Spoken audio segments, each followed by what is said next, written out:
How are we here again? A question many African Americans are asking as yet another unarmed black man is killed at the hands of law enforcement. Is the government complicit or simply unable to put an end to years of allegations of systemic racism and police brutality? This is Inside Story.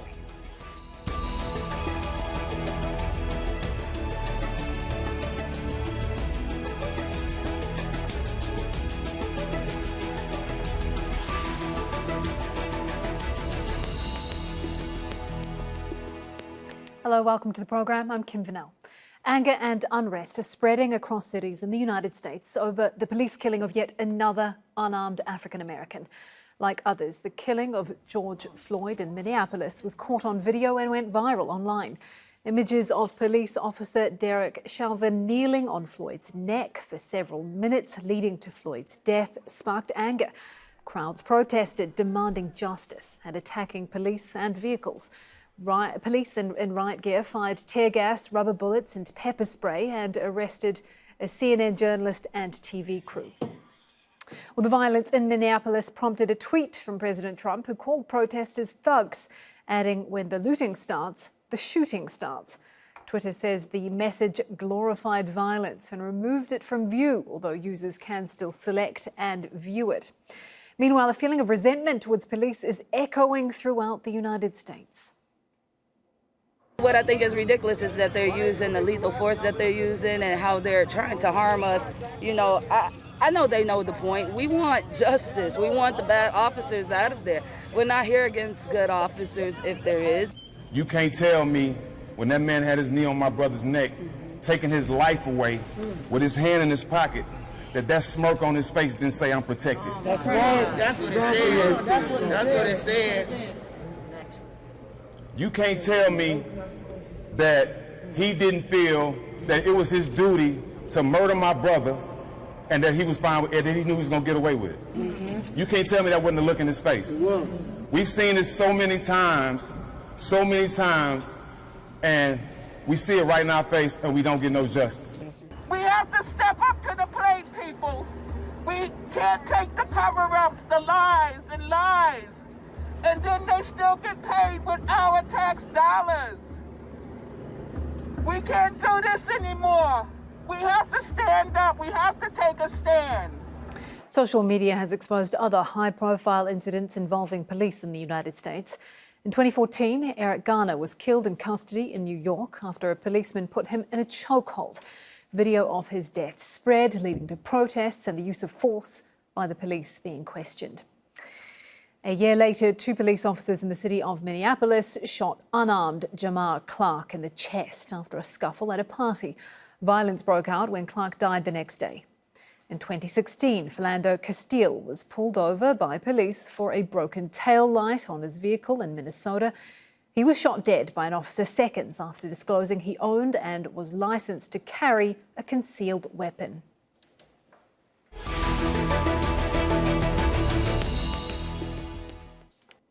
Let's bring in our guests. In Washington, D.C., we have Paris Dennard, who is a senior communications advisor for Black Media Affairs to the Republican National Committee and Black Voices for Trump Advisory Board member. In Minneapolis, Linda Sarsour. She is an organizer, civil rights activist, and author of We Are Not Here to Be Bystanders. And in New Haven, Jason Stanley, who is a professor of philosophy at Yale University and author of How Fascism Works. Welcome to the program, all. Good to have you here. So the core question we have today: is the Trump administration complicit or just unable to end what's being called systemic racism and police brutality in America? Linda, I'd like to come to you first. Trump's initial response on Twitter, as we mentioned there, was to call the people protesting thugs. And he went on to say, when the looting starts, the shooting starts. Twitter said that glorified violence. He's since walked it back a bit, saying it was a statement of fact. What do you make of his response so far? Is his administration complicit in what we see today? Thank you so much for having me. Trump is not the cause of what we're seeing and the protesting that we're seeing here in Minneapolis, in Atlanta, in New York. Unarmed Black people have been killed at the hands of police departments across the country before there was a Donald Trump administration. But in this moment, Donald Trump has an opportunity to show some leadership. And instead, he was inciting violence against young Black and brown, mostly young people out here who are absolutely enraged that the Minneapolis Police Department just recently only arrested one of 4 officers who took the life of an unarmed Black man, George Floyd. Okay, I can see you shaking your head there, Paris. Is something you'd like to add to that? Yeah, President Trump is leading on this effort to clamp down on the violence and the rioting and the looting and the burning down of cities, especially in Minneapolis, Minnesota. The president's tweet was a tweet of fact. He was not inciting violence. He was not encouraging violence. He's been doing just the opposite and always has. And so when he said when the looting starts, the shooting starts, it was a statement of fact, because in what we see and what we have seen since the tweet, before the tweet and after the tweet, is that there have been looting and there has been shooting. The president wants calm, he wants peace, he wants order. But he's also stated that he has spoken to the family. They had a call. He said that he understands the sentiments and the pain that these people are feeling, because he too, like I was and am, troubled by what he saw on the video. We have seen leadership in President Trump, and we've seen leadership in the actions of the Trump administration, immediately sending the Department of Justice, immediately sending the FBI, and calling for them to expedite the process by which they would adjudicate this issue. Okay. So it's just patently false to say that those things about President Trump and the administration. Okay, Paris, I want to turn to you, Jason, to drill down a little bit about the language that Donald Trump is using. Just in the past sort of half hour, he's tweeted again, talking about the protesters who arrived at the White House. He says they let the protesters, in quotation marks, scream and rant as much as they wanted. He's talking about the Secret Service. But whenever someone got too frisky or out of line, they would quickly come down on them, didn't know what would hit them. He went on to say that if they had have breached the fence, they would have been greeted with the most vicious dogs and most ominous weapons I have ever seen. That's when people would have been really badly hurt. He's tweeting this in the middle of everything that is going on across the United States right now. What should we make of that? Well, I want to push back a little bit about this description of protests as riots. This is something we see all across. We have to look at these protests in a long history of Black political protests against police brutality, against structural injustice, against poverty. And these have happened under Black presidents and white presidents, Democratic presidents and Republican presidents. This is a long history of political protest. And when we represent it as riots or looting, we're doing no different than the Chinese government does with Hong Kong protesters, when they represent Hong Kong protesters, not as political protesters, but as rioters. The Western media did not represent Hong Kong protesters as rioters, even when they burned down a metro station and burned down many more businesses than we're seeing many businesses. In India, the BJP, the governing party, tries to represent political protesters as rioters. And here in the United States, decade after decade, they're representing political protesters fighting against police brutality as looters and rioters. And that really is intentionally trying to change the subject from the matter at hand, which is longstanding police brutality that has occurred under multiple administrations. Paris, feel free to butt in. What were you going to say there? Look, if you want to justify the looting and rioting and the burning down of communities, you can, but it's wrong. And it's offensive to try to say that the legacy of Dr. Martin Luther King and the peaceful protests, political protests that we saw during the civil rights movement as any means close to what we see today. We should call this what this is. These are not peaceful protesters. These are not demonstrators. When you go and you take a torch to the Target, when you destroy one of the few pharmacies that you have in your community, when you destroy Black small business owners in your own community, that's not a protest. Those are rioters. President Obama saw the rioting that took place after the Freddie Gray incident in Baltimore, and he called them thugs. because that's what they were. I want to bring back in Linda. Can I turn to you, Linda? Is the message getting lost here? Is the core issue the systemic racism? Is it getting lost in the middle of what we're seeing on the streets? With all due respect, I'm on the ground in Minneapolis. I'm at the protest. I see exactly what is happening here. If you want to invoke the name of Dr. Martin Luther King, you either invoke all of Dr. Martin Luther King or you don't invoke him at all. Dr. Martin Luther King said a riot is the language of the unheard. And these communities have felt unheard for a really long time. There are hundreds and hundreds of protesters across Minneapolis. And the media is complicit in the way in which the narrative is being portrayed. The media goes straight to the burning building. They go straight to the looters. They are not showing the solidarity amongst young people of color in particular who are peaceful, who are enraged, and they should be righteously angry. And when we talk about Donald Trump, this is not an isolated incident. We right now are in a COVID pandemic. People here are unemployed. We have a president who has been incompetent in being able to address a pandemic that has disproportionately impacted Black people. When you have communities where Black people are not the majority of the population, but they are the majority of the deaths, that is a problem. So Donald Trump needs to stand up for Black people. He needs to be providing resources to Black people. He should be sending out protective equipment to Black people here in Minneapolis. So don't tell me about Donald Trump. Donald Trump has incited violence and has spoken to police officers directly at events. He has said to police officers, when you arrest them, don't put your hand over their head when you're putting them into the car. You don't got to treat them nicely. He has incited violence against Black protesters at rallies for Donald Trump.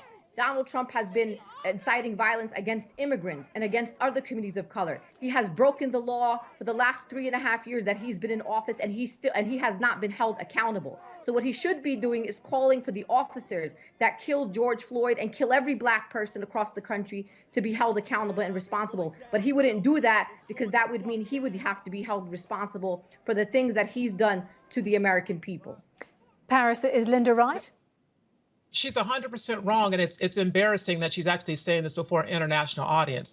This president has been a great champion for the Black community, and I wish she would have the same vitriol towards the NAACP, the National Urban League, and the rest of the so-called civil rights organizations who have been silent when it comes to calling on these protesters, especially on social media, not to be doing things that are violent, that are rioting, and that are burning down our communities. Nobody on this program can sit here and justify the burning down of communities. Paris, can I ask you, Paris, there are people like Antifa that are coming in and other organizations that are coming in and destroying these communities, and the media is wrong for portraying that. But the president acknowledged that there were good people protesting peacefully, and he understood how they feel. Paris, I want to just bring it back to some of the facts I've got here. The poverty rate in the state for African Americans is almost 4 times the white poverty rate. 10% of Black Americans in Minneapolis and St. Paul were unemployed, compared with just 4% of white American residents. 36% of whites got bachelor's degrees in the state, compared to only 20% of the Black population. Is there a problem?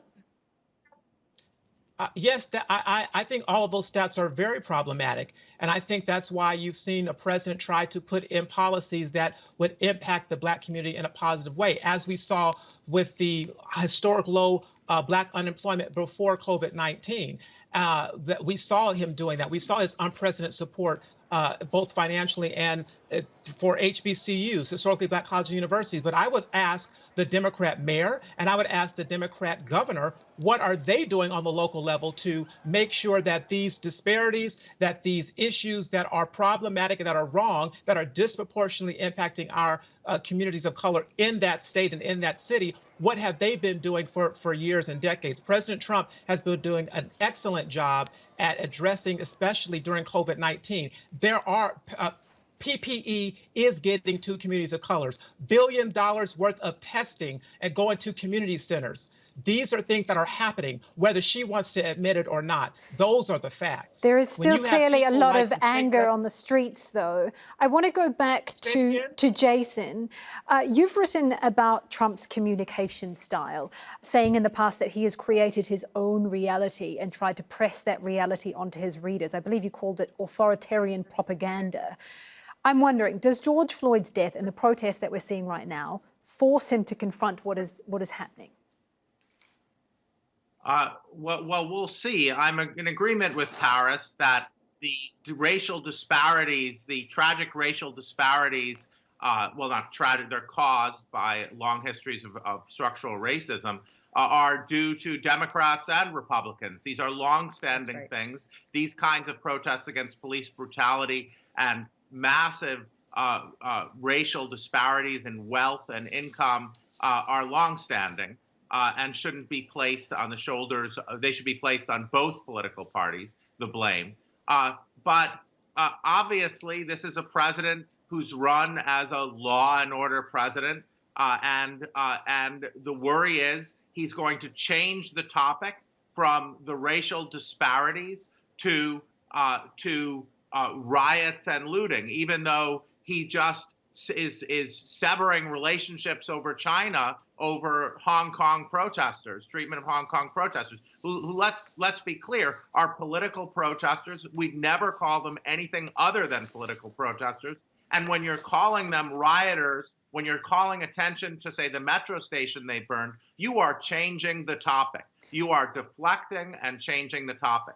The topic is the long-standing racial disparities and police brutality directed against Black Americans in the United States. And if Donald Trump is going to change that topic, and his representatives are going to change that topic to talk about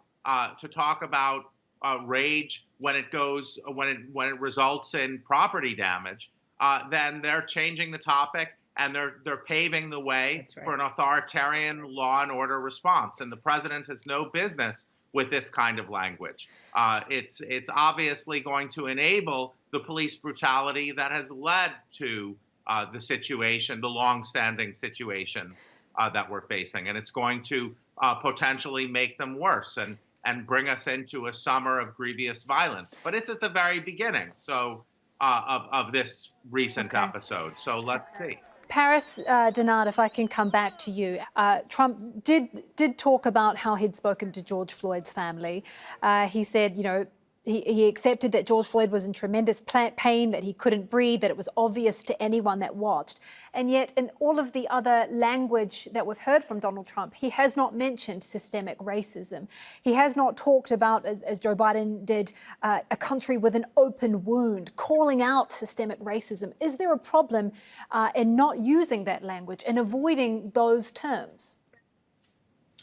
I think that it's important for your audience to hear all that President Trump actually said with his mouth before the international media in terms of how he said, I understand the hurt, I understand the pain. People have really been through a lot. The family of George is entitled to justice, and the people of Minnesota are entitled to live in safety. The Americans will honor the memory of George and the Floyd family. So I think the president has repeatedly called out and denounced racism, hatred, violence, and prejudice. He's done it on multiple occasions, probably more times than any modern president to memory. And so when the president talks about what the subject matter is at hand, the subject matter at hand is the death of George Floyd. And the president has talked passionately about that. The other issue is the protesters. Now, there's no problem, and the president doesn't have any issue with people protesting, people demonstrating. The problem becomes when the protest becomes violent, becomes something outside, and it itself detracts from the original issue and the message that dishonors George Floyd and hurts the communities of color, especially, that need the most help right now in the middle of a global pandemic that is disproportionately impacting the Black community. That's the problem. And he is right to raise that so that people can get back to, and the people who are out there peacefully protesting cannot have their issue, their passion, their concerns drowned out by the people coming in and those in the community who are destroying property and inciting and actually committing acts of violence and rioting. That's the problem. Linda, I'd like to come back to you. Some critics have argued that Trump's remarks have extended to non-whites, incendiary remarks extended to all non-whites, aiming at the Somali population, of which Minnesota has the largest in the US. Has Donald Trump's attitude impacted the lives of other non-white Americans, in your opinion? Absolutely. I mean, not only have his words impacted, his policies have. As you know, Somalia is one of the countries that is on the Muslim ban list. Trump promised during his campaign that he was going to ban Muslim immigration to the United States of America, and he has kept his promise. We're almost at 14 countries that have been banned entry into this country. And if Donald Trump is committed to Black people, and if he's going to call George Floyd's family, well, then let's talk about other cases. Let's talk about an EMT worker, a Black EMT worker who has been at the forefront of this pandemic, Breonna Taylor in Louisville, Kentucky, who was killed in her apartment in the middle of the night by the Louisville Metro Police. Let's talk about Sean Reed in Indianapolis, who was shot down by the Indianapolis police and Facebook lived his own murder. This is not an isolated incident. These are killings that are happening almost on a daily basis across the country against unarmed Black people. This is systemic. This is happening in every corner of this country, which is why you see people rise up in LA, in Atlanta, in New York. And instead of responding to the response of the people to their oppression, let us go to the root of the problem and respond to the actual oppression. Donald Trump needs to talk directly to police officers, to police unions, and ask police officers to stand down. Yesterday in Michigan, a 17-year-old protester was shot and killed at a protest in Michigan. This is what we're trying to avoid here. We need to understand, the President of the United States needs to understand that we need his leadership in this moment. And he has to talk about the systemic issues. He has to understand that there's a historic people are fed up. It has been 400 years, and that's what people are saying in the street. 400 years of poverty, of mass incarceration, of the continued oppression of Black people, of poverty, of a bad education system. Okay. And they're saying enough is enough, and this time they mean it. Jason, something we haven't spoken about yet is the fact that we are in an election year. Should we expect to see racism a central tenet of campaigning in the lead up to the election? And what kind of difference in narratives do you think we'll see between the presumptive Democratic nominee, Joe Biden, and current President Donald Trump? Well, both of them have tragic histories intermingled with late 1980s and 1990s mass incarceration. Donald Trump with his reprehensible remarks about the Central Park Five and his 2016 race, which called attention to burning cities, and he used essentially Black Lives Matter, a political protest, to run as a law and order president, as Richard Nixon had in the 60s and early 70s.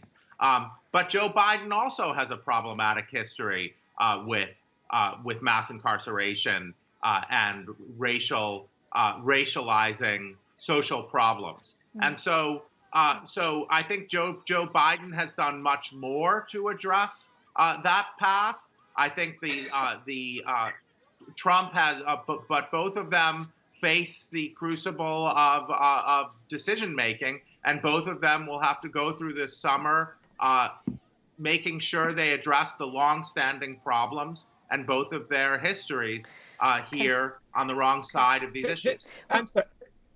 Go ahead, then. I hope that was a joke. I really hope everything he just said was a joke, because there's no way you can sit here straight-faced and tell your audience that Joe Biden, the architect of the 1994 crime bill, has done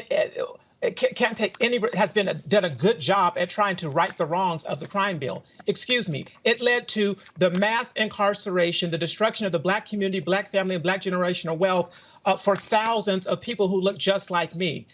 Donald Trump, the President of the United States, has no history and no record of mass incarceration or supporting it. In fact, he is responsible for the largest sweep of undoing Joe Biden's crime bill, through the Criminal Justice Reform and the First Step Act, which led to thousands of Black Americans that look like me going home to their families and trying to reduce the recidivism rate, and now moving into the Second Chance Act. So there's no negative history there. President Trump will run on a very positive history and legacy of policies that have positively impacted the Black community. When you have a person like Joe Biden who says you ain't Black, who says that President Obama was clean and articulate, and for the first time you're having somebody running, when he talked about Indian Americans, saying that you can't go into a 7-Eleven out here in Indian accent all across Delaware. My apologies all. We have just reached the end of the program. There is a lot more robust debate to be had. We appreciate all of your time. Paris Dennard there, Senior Communications Advisor for Black Media Affairs to the Republican National Community in Minneapolis, Linda Sarsour, civil rights activist and author of We Are Not Here to Be Bystanders, and in New Haven, Jason Stanley, professor of philosophy and author of How Fascism Works. We appreciate your time. Thank you. And thank you too for watching, and you can see the program again anytime by visiting our website aljazeera.com, and for further discussion go to our Facebook page. That's facebook.com/AJ Inside Story. You can also join the conversation on Twitter. Our handle is @AJ Inside Story, or you can message me directly also on Twitter @Kim Vinell. From me, Kim Vinell, and the whole team here, bye-bye for now.